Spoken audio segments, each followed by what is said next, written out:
Nosotros hemos estado estudiando, al estudiar la cultura, cómo se manifiestan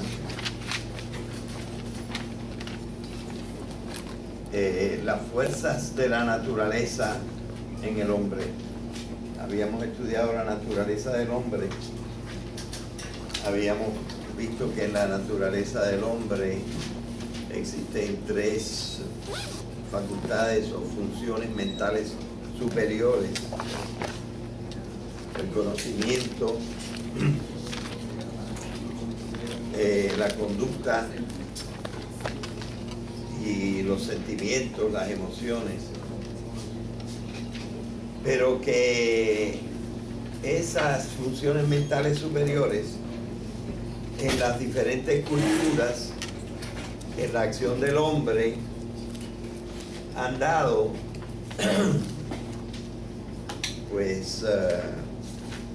han dado diversos productos culturales que se manifiestan diferentemente en el tiempo y en el espacio. Es decir, unas culturas existen en un tiempo y otras existen en otro tiempo. Unas culturas existen en un espacio y otras en otro espacio. Y entre esos productos culturales de la primera función mental superior, que se llama la cognición, hemos estudiado que existe una cosa que se llama la ciencia y otra cosa que se llama la filosofía y otra cosa que es la poesía, la religión también, el arte en general. Son productos culturales.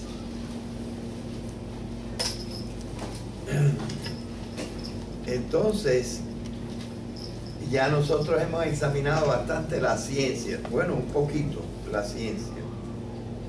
Me he extendido hasta demasiado, porque no tengo tanto tiempo. Pero ahora tenemos que progresar a otra parte, a otro producto cultural un poco diferente del de la ciencia. Y este es el de la filosofía.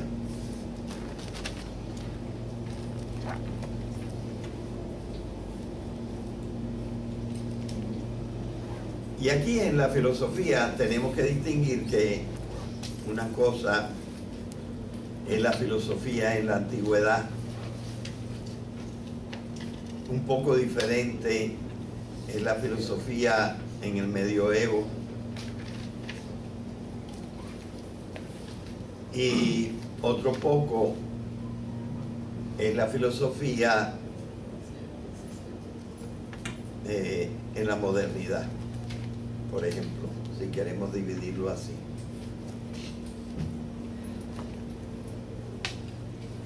Y resulta que la filosofía en algunas épocas ha usado más unas formas de pensamiento y luego les ha dado menos importancia. Así que aquello de que voy a hablar ha tenido más desarrollo en unos periodos que en otros. Pero yo recientemente, es decir, en los últimos años, he estado dando mucha importancia a que la forma de pensar en la ciencia no es igual que la forma de pensar en la filosofía, y que en unas épocas de la filosofía se desarrolló una forma de pensamiento que es bastante importante y también interesante estudiar. Y es aquella a la que le voy a dedicar la clase de hoy.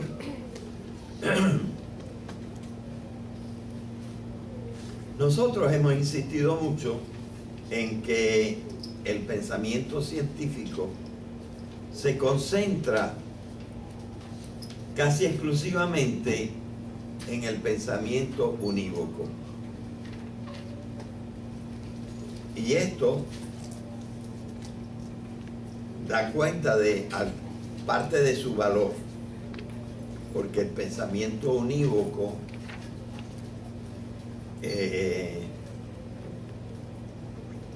le da mucha fuerza al problema de la certeza, de la certidumbre. Cuando prueban algo con el pensamiento unívoco, nosotros en general quedamos bien convencidos. Así que esto, el hecho de la certidumbre y el hecho también hemos dicho de la utilidad, le dan valor a la manera en que se usa la ciencia. Pero otras formas del pensamiento, como la que vamos a estudiar hoy, el pensamiento análogo, tiene también sus ventajas, y de ellas vamos a hablar en el día de hoy.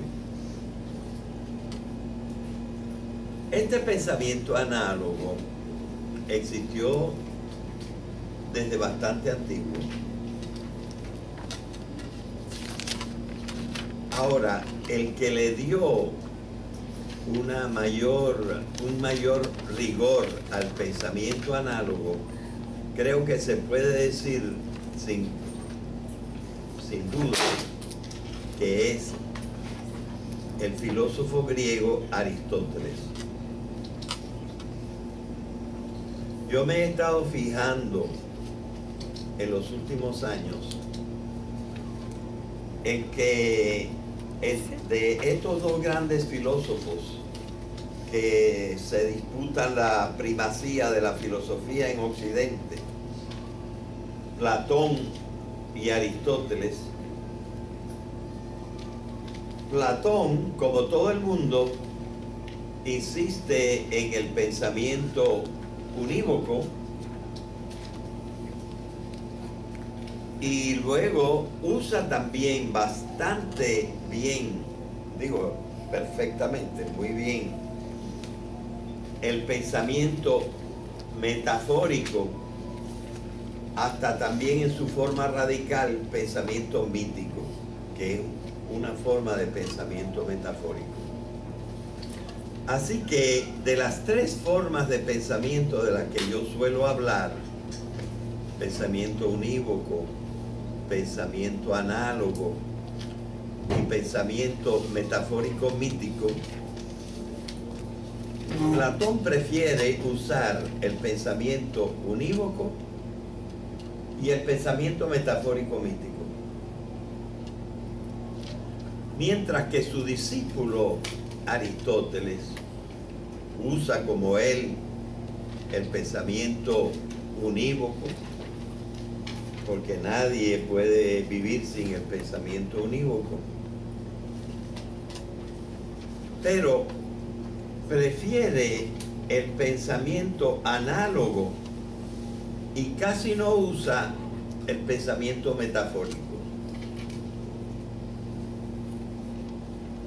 Así que entre los dos hay una diferencia.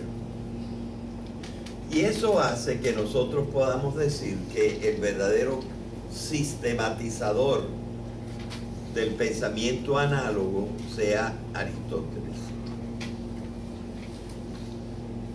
Pues para explicar esto, nosotros podemos decir lo que está en la pizarra, porque el pensamiento análogo, siendo una de las formas del pensamiento filosófico, se diferencia bastante del pensamiento unívoco, que es la base del pensamiento científico.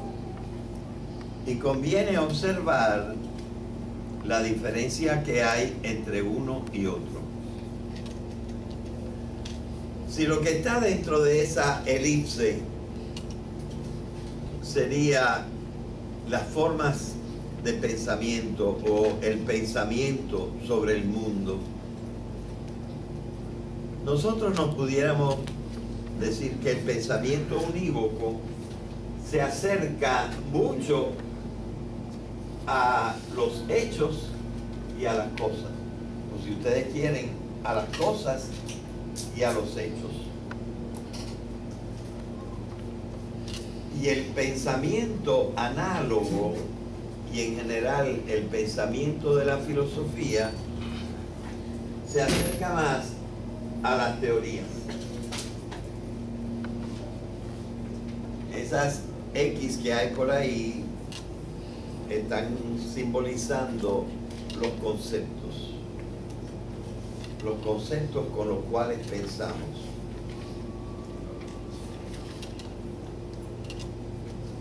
Claro que hay conceptos intermedios y ahora nosotros sabemos que hay cierta correspondencia entre el pensamiento científico y el pensamiento filosófico, y estamos en un tiempo, afortunadamente esta es una de las cosas positivas de nuestro tiempo, en donde la ciencia se acerca a la filosofía y la filosofía se acerca a la ciencia.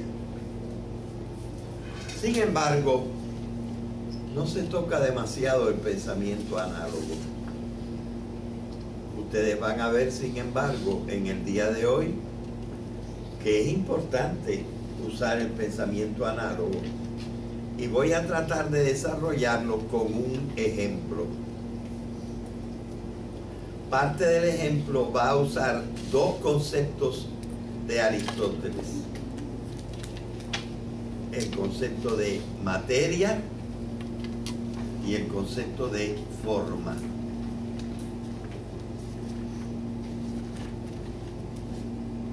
También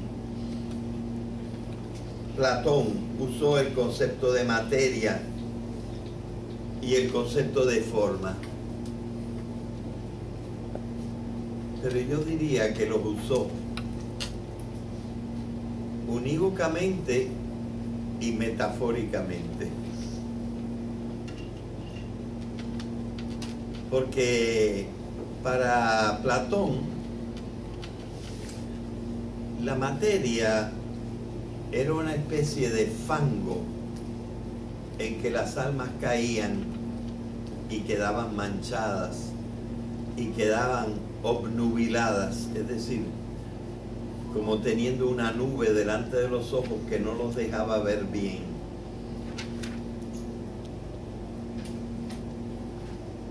Y hablando de formas, él pensaba en las formas como unas especies de personitas, como cosas que existían volando por ahí, incluso antes de caer en la materia, lo cual se ve que es un pensamiento metafórico. Esas formas que existían eternamente, o sea que los pensamientos eran cosas y existían antes de que existiera la materia. Así que él hablaba metafóricamente, en cierto sentido, de la materia y de la forma. Pero Aristóteles pensó más rigurosamente los conceptos de materia y forma. Sí, dime. Lo de las cosas volando, o sea, ese término metafóricamente, ¿quién fue que lo dijo? Platón. Lo usó Platón. O sea que de las tres formas de pensamiento, Platón prefirió el unívoco y el metafórico. Y Aristóteles prefirió el unívoco y el análogo. Y por eso Platón es más atractivo literariamente que Aristóteles. Aristóteles es más seco, pero no menos efectivo. Así que por eso la doctrina de Aristóteles en este sentido se llama el hilemorfismo, porque hile quiere decir materia en griego y morfé quiere decir forma en griego. Todas las cosas están marcadas por la materia y la forma. Pero otra parte del ejemplo que yo voy a dar de materia y forma no es de Aristóteles. Es un ejemplo que yo uso en las clases para explicar la materia y la forma. Y el ejemplo que yo uso es el ejemplo de un vaso. Así que vamos a usar primero el ejemplo del vaso y ligarlo a las ideas de cómo construyó Aristóteles su doctrina o su concepción de la materia y de la forma. Bien, empecemos. Un vaso puede ser hecho de vidrio o cristal. Claro que ahora también son populares los vasos de plástico y son populares los vasos de papel. En mi casa yo tengo un par de vasos de metal y también existen vasos que básicamente son de barro, de cerámica. Es decir, que la materia de los vasos puede ser de diferentes clases. Pero en este momento, para dar una ejemplificación, vamos a hablar solamente de los vasos de vidrio o cristal.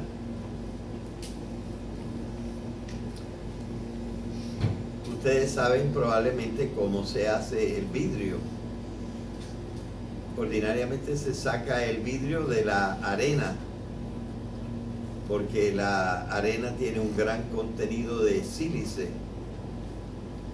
Y entonces calentando la arena y luego purificándola, va destilándose, va saliendo el material, la materia que llamamos vidrio. Naturalmente, mientras el artesano está soplando con fuego sobre la arena y convirtiéndola en vidrio, este vidrio prácticamente no tiene ninguna forma precisa.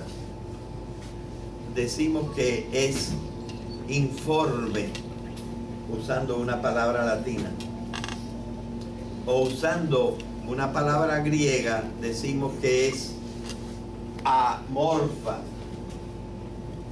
No tiene una forma definida el vidrio.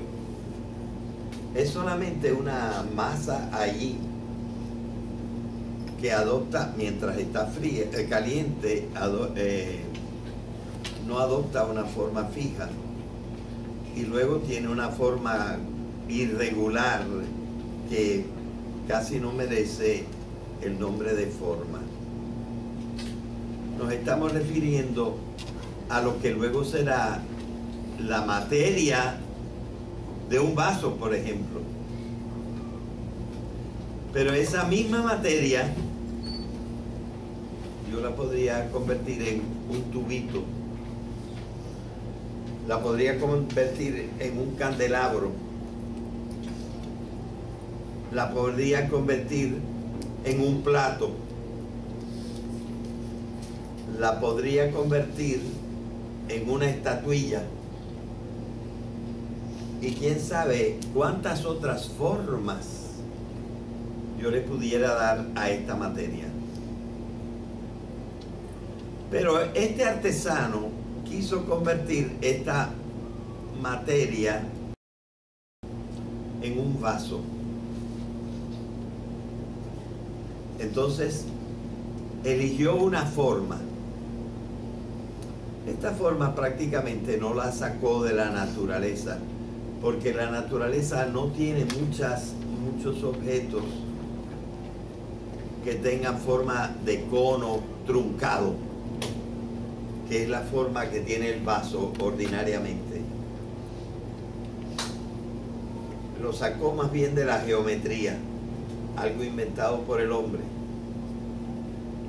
y le dio la forma de un cono truncado, hueco por dentro, abierto en la parte superior y cerrado en la parte inferior. Un cono truncado, y la materia que usó fue, en este caso, el vidrio, y la forma que usó fue la de cono truncado. Hasta aquí nosotros hemos estado usando la palabra materia y la palabra forma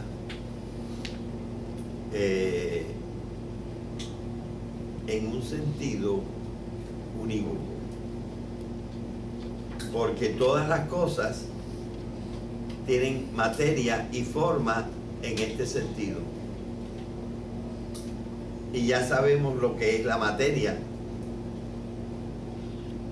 y ya sabemos lo que es la forma, y se usa en todos los tipos de conocimiento. Se usa materia y forma para dar alguna idea, y son conceptos claros, concretos, fáciles de usar. No se necesita explicar mucho porque todo el mundo lo comprende enseguida. ¿De qué materia es el suéter que tú estás usando? Pues puede ser de lana o puede ser de acrílico, ¿ah? O de algodón, ¿verdad? Una materia. ¿Y qué forma tiene? Pues tiene forma de suéter. Así que nosotros no tenemos ninguna dificultad en usar las palabras materia y forma en su sentido unívoco.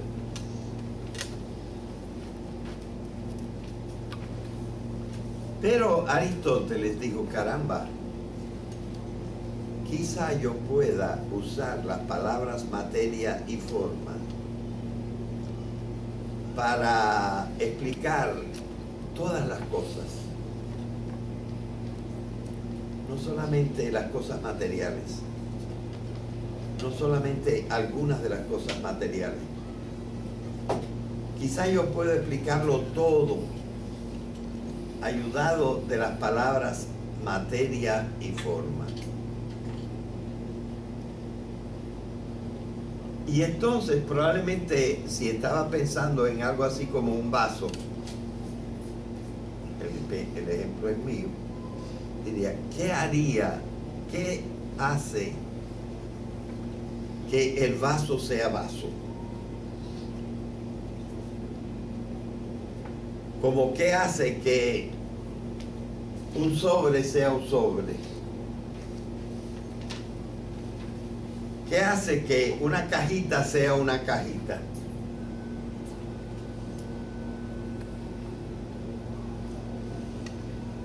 Es decir, estaba tratando de encontrar cuál es la esencia de todas las cosas. Expliquemos la palabra esencia. Nosotros hemos insistido bastante en que, explicando a Parménides, que lo único que hay son seres, o por lo menos eso creía Parménides, que ser es el concepto más general que nosotros podemos tener. Y Aristóteles lo va a aprovechar. Ser se dice en latín esse. Es la misma palabra. Esto es en español, esto es en latín, esse. Ahora, lo que hace a un ser aquello que ese ser es, lo llamamos la esencia. Lo que lo hace ser, lo llamamos la esencia. Y de hecho, nosotros la esencia de las cosas la definimos así. Esencia es aquello por lo cual una cosa es lo que es, y sin lo cual no sería lo que es. Eso es la esencia de las cosas.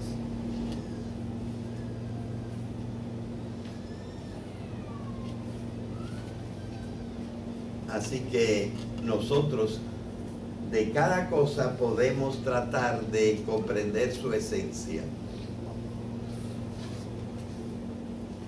Y Aristóteles dijo, me van a servir las palabras materia y forma para explicarlo. Por ejemplo, así. ¿Qué hace que esos vasos que existían antes, que prácticamente todos eran de cristal, qué hace que un vaso sea vaso? Pues lo que hace que un vaso sea vaso es la materia. Si yo no tengo cristal o vidrio, no puedo hacer un vaso de vidrio. Así que sin vidrio no hay vaso de vidrio.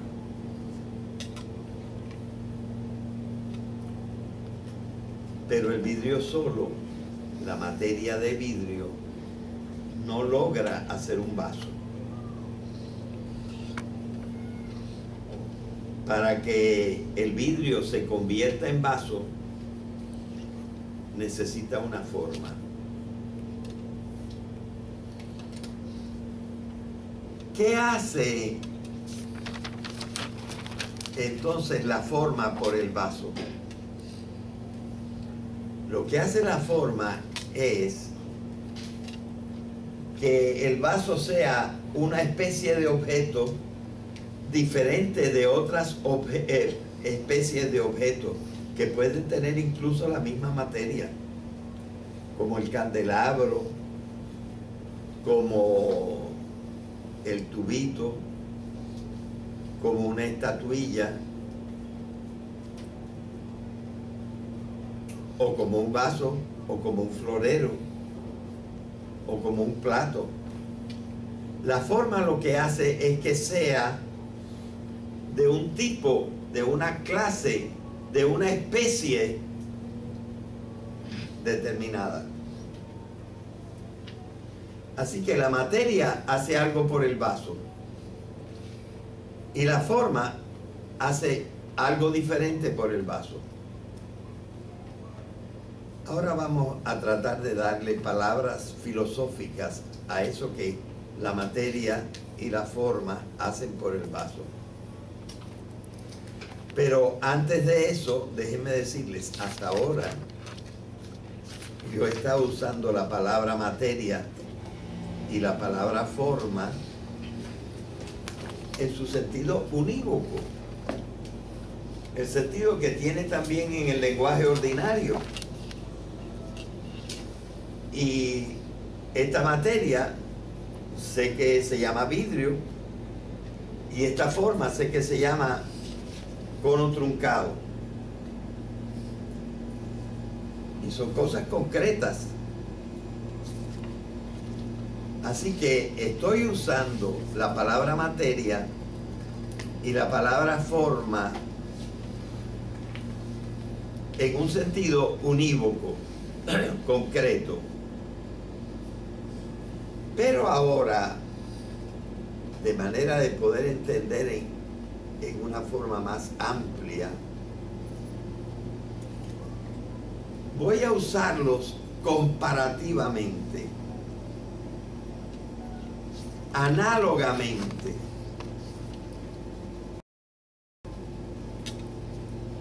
La materia seguirá teniendo la misma función que materia, pero no será lo mismo. Y la forma seguirá haciendo la misma función para la cosa, pero no estamos hablando de la forma en el mismo sentido. Porque, por ejemplo, voy a usar unívocamente las palabras materia y forma, ahora no para el vaso, sino para el hombre. ¿Cuál es, hablando unívocamente, la materia del hombre? Ordinariamente la llamamos carne y hueso. Claro que podríamos decir muchas otras sustancias. ¿Y cuál es la forma del hombre? Pues la de un vertebrado. Aquí estoy usando las palabras materia y forma en el mismo sentido unívoco en que la estaba usando para el vaso. Pero ahora voy a usarlas filosóficamente, comparando la materia con lo que hace la materia en el vaso y comparando la forma con lo que hace la forma en el vaso.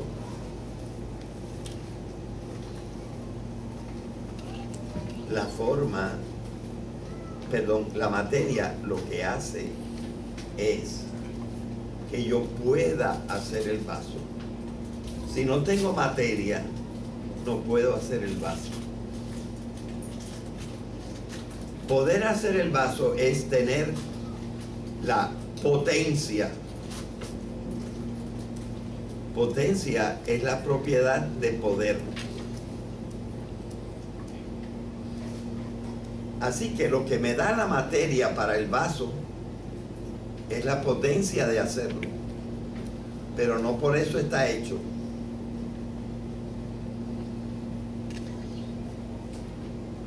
¿Y qué hace la forma por el vaso? Hace que ese vidrio no sea un plato, no sea un candelabro, no sea un tubito, no sea una estatuilla, que sea un vaso. Una clase de objeto, no otras clases de objetos. Un tipo de objeto, no otro tipo de objeto. Clase o tipo se dice en filosofía, especie.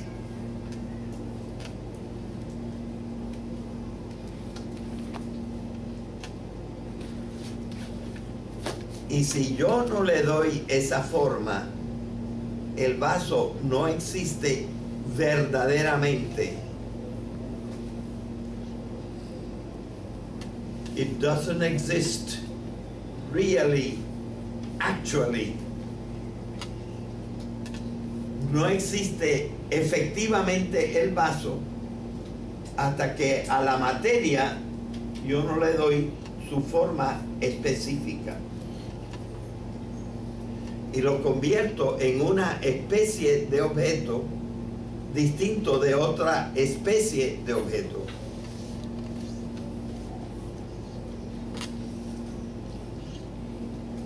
Pues Aristóteles dijo, esto no se aplica solamente a cosas como el vaso, se aplica a todo ser.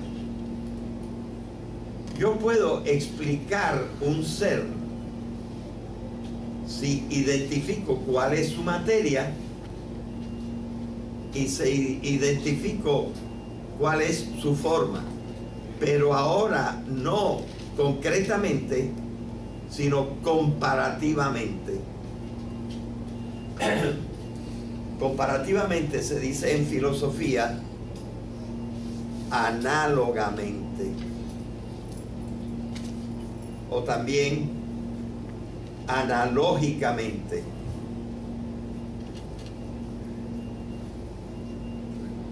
Así que yo voy a explicar ahora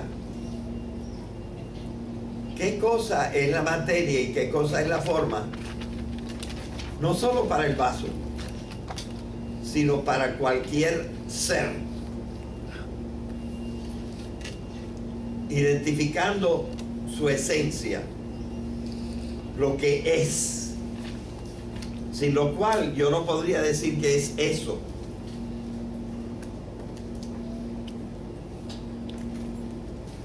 Insisto en el sentido inglés de la palabra act o actually, que es el mismo sentido latino, que quiere decir verdaderamente, de verdad, efectivamente. Y en filosofía, que existe en acto. Bueno, ahora aquí está la construcción del pensamiento de la forma análoga de las palabras materia y forma.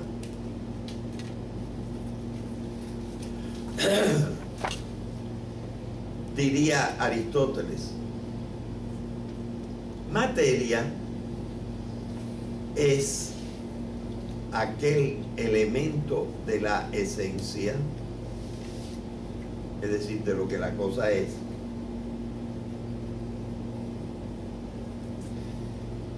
que determina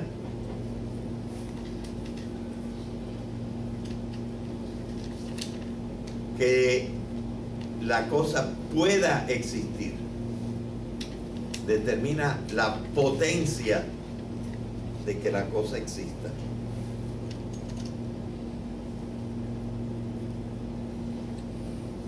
¿Y qué cosa es forma?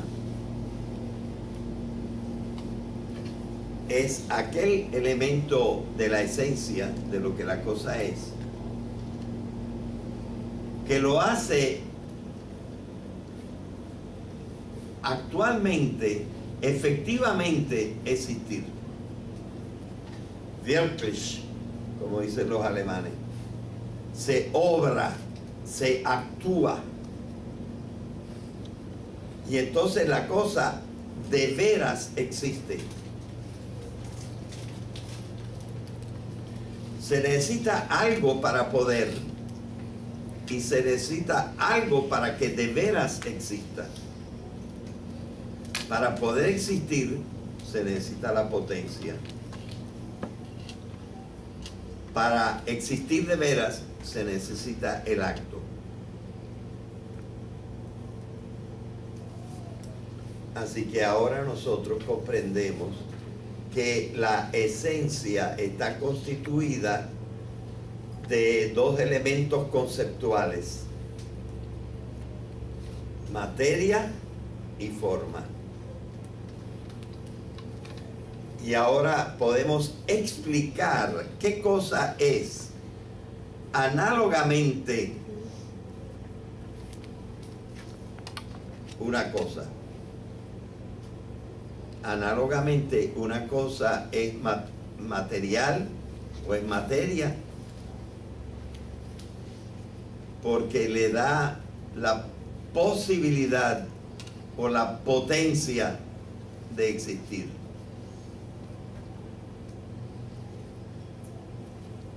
Y la cosa es cosa por su forma, en el sentido de que la forma le da efectivamente la existencia, en acto la existencia. Les quiero contar la anécdota de que Un maestro que yo tuve cuando tenía 17 años y medio me explicó los conceptos análogos de materia y forma. Pero ese mismo año, al maestro que estaba como yo en México, donde me lo enseñó, lo mandaron para Roma y no me acabó de explicar bien, era de las últimas cosas que nos había explicado. Pero yo seguí pensando en la materia y la forma. Y como todavía no había internet y no sabía dónde buscar un libro de filosofía que me lo explicara, le escribí a mi maestro a Roma y le dije: maestro, yo he estado pensando sobre la materia y la forma y le quiero decir, aquí le mando mi definición de materia y mi definición de forma.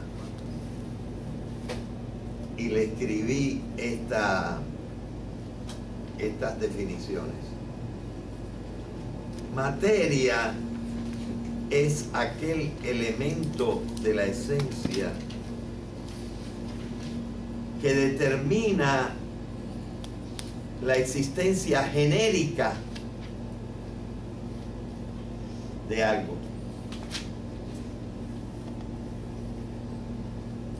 Y la forma es aquel elemento de la esencia que determina la existencia específica, como con una forma particular de ese algo. O sea que usé los conceptos de género y especie. Mucho más tarde me di cuenta que había una relación entre el acto y la especie, entre la potencia y el género. Conceptos que también creó Aristóteles. El género es un concepto más amplio y la especie es una parte dentro del género. Por ejemplo, hay el género de los objetos de vidrio, pero entre los objetos de vidrio hay una especie de objeto que se llama el vaso y otra especie de objeto que se llama el candelabro y otra especie de objeto que se llama el plato. Son especies del género. Lo general lo da la materia, lo específico lo da la forma, porque la materia da la potencia para hacer cualquier cosa y la forma dice específicamente qué cosa voy a hacer.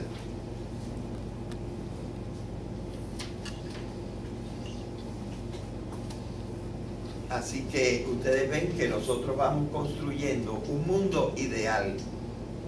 Miren, por allí no hay materias de estas. Lo que hay en materia es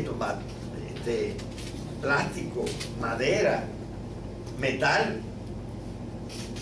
Ahí estoy tomando la palabra materia en el sentido unívoco.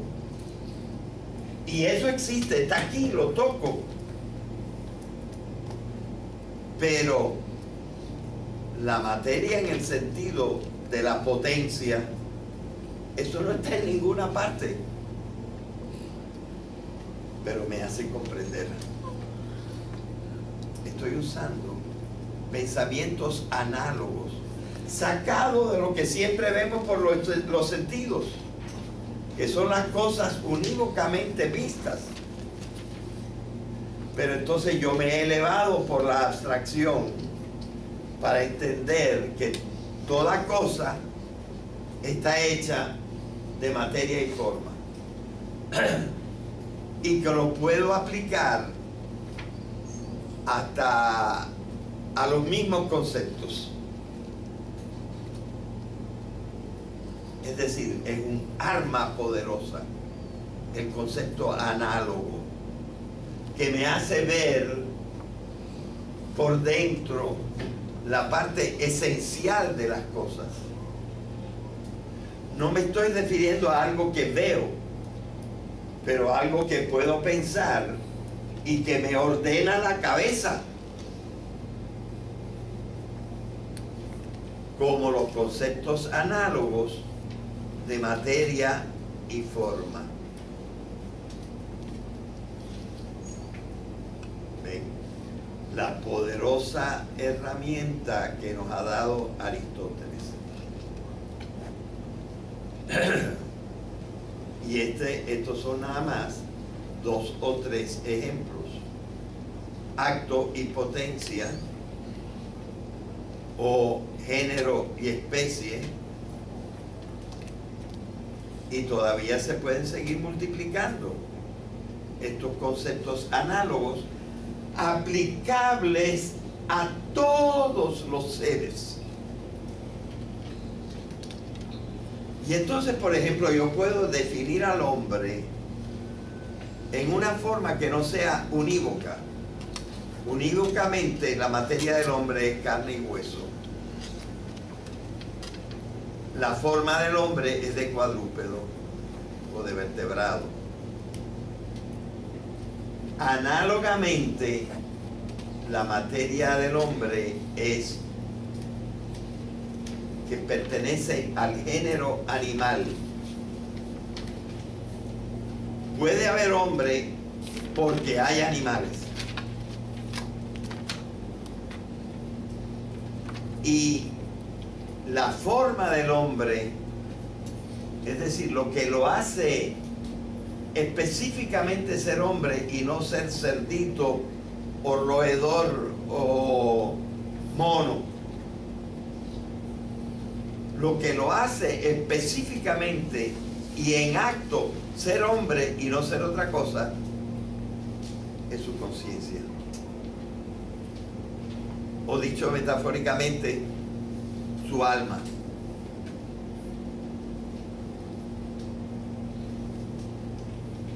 Y ven que ahora estoy definiendo al hombre en una forma mucho más adecuada para comprender lo que puede hacer el hombre.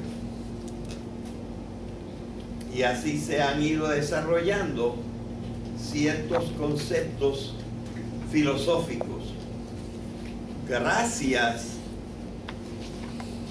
a esta forma de pensamiento que se llama el pensamiento análogo. Este pensamiento análogo es mucho más abstracto que el pensamiento unívoco.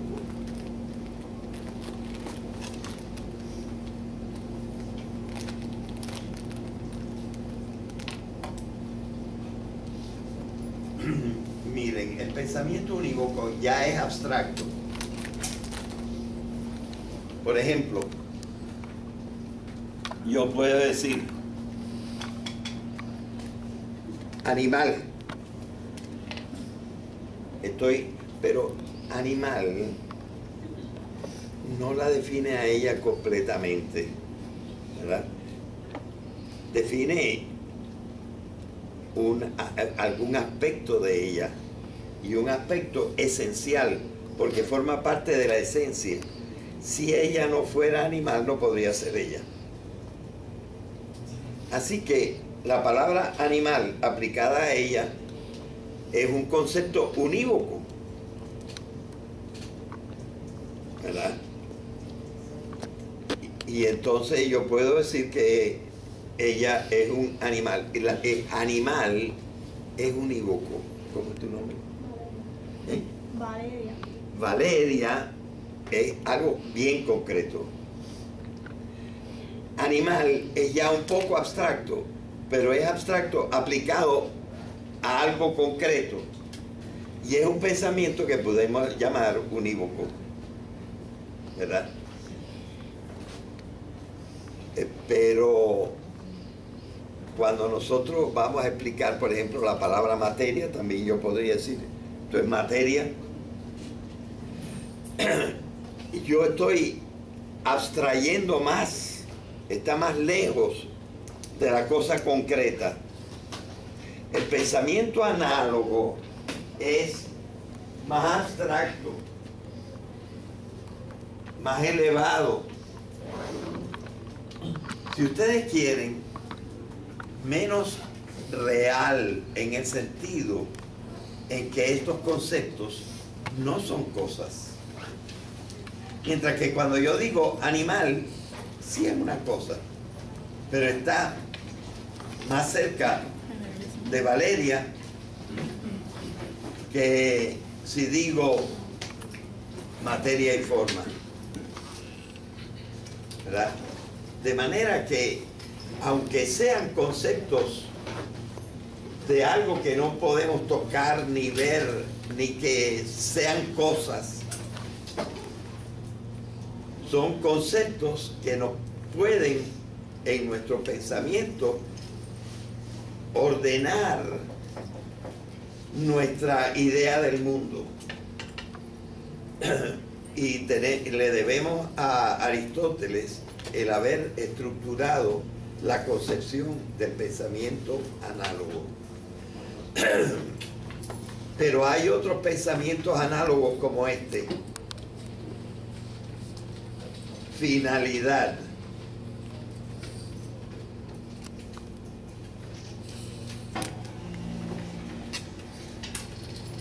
La ciencia no piensa mucho en pensamientos análogos como este.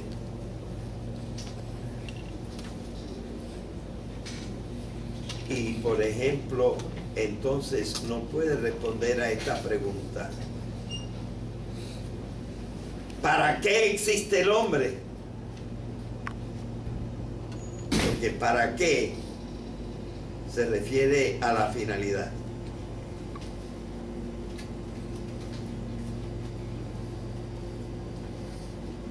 Es legítimo preguntarse ¿para qué existimos? Si es legítimo, necesitamos el pensamiento análogo, porque estamos usando un concepto análogo, el concepto de finalidad. Vamos a dejarlo ahí hoy.